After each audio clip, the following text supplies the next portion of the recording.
මිතුරෝ නිසා ලතවේ ඉරගේ අවසාන hello hello කොහමද ඔයාලට? ඔන්න ඉතින් අදත් මං ආවා නුවර ප්‍රසිද්ධ තැනකට.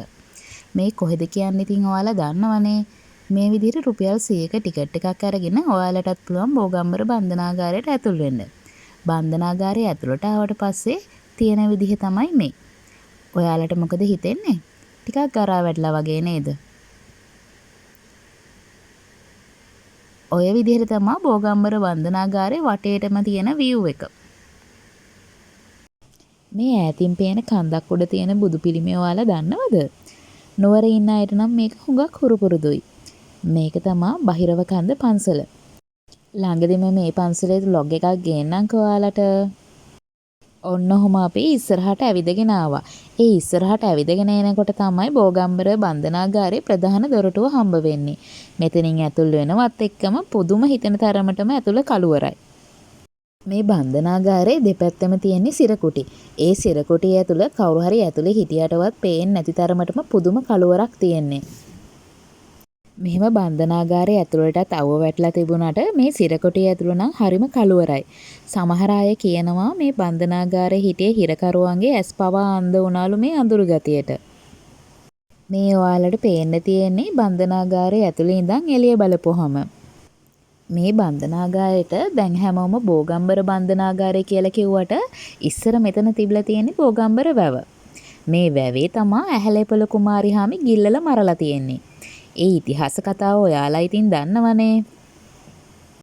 මේ බන්ධනාගාරය හදන්න ආකෘතිය වෙලා තියෙන්නේ එඩින්බරෝ වික්ටෝරියා මහරජිනගේ ඔටුන්නේ ආකෘතිය. මේක දැනට තියෙන ලංකාවේ දෙවැනියට විශාලතම හිරගෙදර කියලා තමයි හඳුන්වන්නේ. 1976 අවුරුද්දේදී මේ බන්ධනාගාරය හදන්න ගිහිල්ලා තියෙනම වියදම වෙලා තියෙන්නේ ලක්ෂ 4යි. ඒ දවස්වල හිටිය හිරකාරයෝ 92ගේ ශ්‍රමය අරගෙන තමයි මේ බන්ධනාගාරය මේ විදිහට නිර්මාණය කරලා තියෙන්නේ. මේකේ කුටි 328ක් තියෙනවා කියලා තමයි කියන්නේ. එකම අත්තිවාරමක හැදුණු ආසියාවේ දිගම ගොඩනැගිල්ල කියලා තමයි මේ බන්ධනාගාරය දැනට හඳුන්වන්නේ. කොච්චර දරුණු ගණේ අපරාධ කරත් මිනී මැරුවත් ඒ මිනිසුත් තුළ ලස්සන අහිංසක හදවත් වගේම ලස්සන කලාකරුවෝ ජීවත් වෙලා හිටියා කියලා දෙන්න පුළුවන් උදාහරණ තමයි මේ. මෙතන තියෙන ගොඩක් ගීත, කවි, චිත්‍ර ඒ වගේ තේරුම පුදුම හිතෙන තරමටම ලස්සනයි. මේ නිර්මාණ දිහා බලද්දී Tamanටත් නොදැනීම කඳුළු වෙනවා. ඒකට හේතුව වෙන්නේ මේ නිර්මාණවල ගොඩක් තේරුම වෙලා තියෙන්නේ අම්මව. Taman තනි වුණ වෙලාවේ, අසරණ වුණ වෙලාවේ එයාලට ගොඩක් මතක් වෙලා තියෙන්නේ Tamanගේ අම්මව. සිකාලේ මහ පන්සල් එකගෙන ගිහින් අම්මා කීවා අපායේ හෙටි රූප පින්වමින්. ඔයාලට මේ පේන්න තිබ්බේ හිරකාරයෝ නාපු වතුර ටැංකියක්. එක් හිරකාරයෙක්ට වතුර බාල්දි 10ක් තමයි නාන්න දීලා තියෙන්නේ. එල්ලුම්ගහට නියමුණු වැරදිකරුවෙක් ජීවත් වන අවසාන දවස් 7 මෙතන තමා ගත කරන්නේ. මෙතන කුටි 7ක් තියෙනවා. ඒ වැරදිකරු දවසින් දවස මේ කුටියෙන් කුටියට මාරු කරනවා.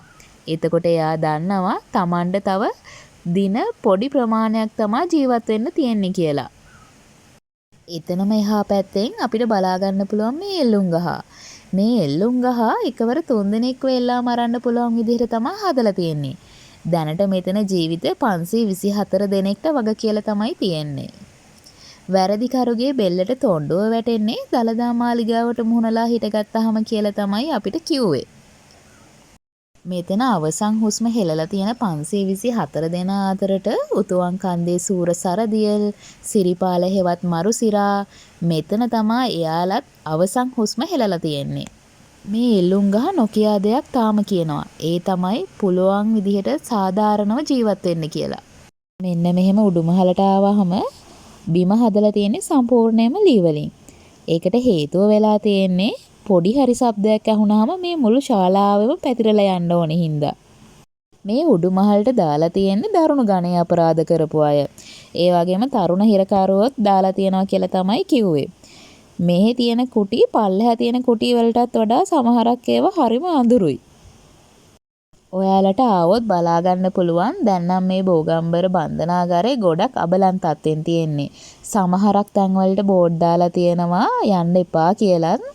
තවමත් බෝගම්බර බන්ධනාගාරේ බලන්න ඇවිල්ලා නැත්තම් අනිවාර්යයෙන්ම ජීවිතේට අත්දැකීමක් ගන්න එන්න ඕනි තැනක් තමයි මේ බෝගම්බර බන්ධනාගාරය කියන්නේ. මේ බන්ධනාගාරයේ උදේ 9 ඉඳලා හවස 4 වෙනකම් විවෘත වෙලා තියෙනවා. ඒ වෙලාව අතරතුර ඕන එක්කෙනෙක්ට ඇවිල්ලා මේක බලලා යන්න පුළුවන්. මේ බන්ධනාගාරය අක්කර 13ක බිම් ප්‍රමාණයකින් යුක්ත බන්ධනාගාරයක්. බන්ධනාගාරේ ගොඩක් තැන් නම් දැන් කැඩිලා බිඳලා ගිහිල්ලා තියෙන්නේ. මේ බන්ධනාගාරය ඇතුලේ හිරකාරුවන්ට තමන්ගේ ආගම අදහන්න අවස්ථාව ලබා දීලා තියෙනවා කියලා මෙතෙන් එන ඕන එක්කෙනෙක්ට පැහැදිලිව පේනවා.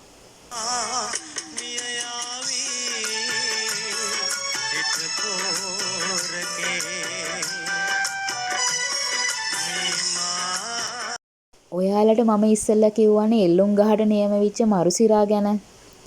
එයාගේ අන්තිම දවස් ටිකෙන් ඉඳලා තියෙන තව එක් සිරකොටියක් තමයි මේක. එල්ලුම් ගහට නියම වෙච්ච සිරකරුවෙක්ට අනිත් සිරකරුවන්ට වඩා සාමාන්‍ය හොඳ තත්ත්වයක টয়ලට් පහසුකම් තිබිලා තියෙනවා. ඔයාලම කියන්නකෝ මරණයට දින නියම වෙච්ච මිනිස්සෙගේ හැඟීම් සිතවිලි කොහොම වෙයිද කියලා. මට නම් හිතා ගන්නවත් බෑ. මේ දඬුවම් කාමරේ කියලා කියන්නේ බන්ධනාගාරය ඇතුලේ හිරකාරයෙක් වැරද්දක් කරොත් ගෙනත් දාන තැනට. බෝගම්බර බන්ධනාගාරයේ මහජනතාව වෙනුවෙන් විවෘත වෙලා තියෙන්නේ 2014 දී. මෙතන හිටපු හිරකරුවෝ පල්ලේ කැලේ බන්ධනාගාරයට අරන් ගියාට පස්සේ මේ බන්ධනාගාරයෙන් නව ප්‍රතිසංස්කරණයක් පිහිවේවි. අතීත මතක සදා අමරණීය වේවි. අදට ගිහින් එන්නම්.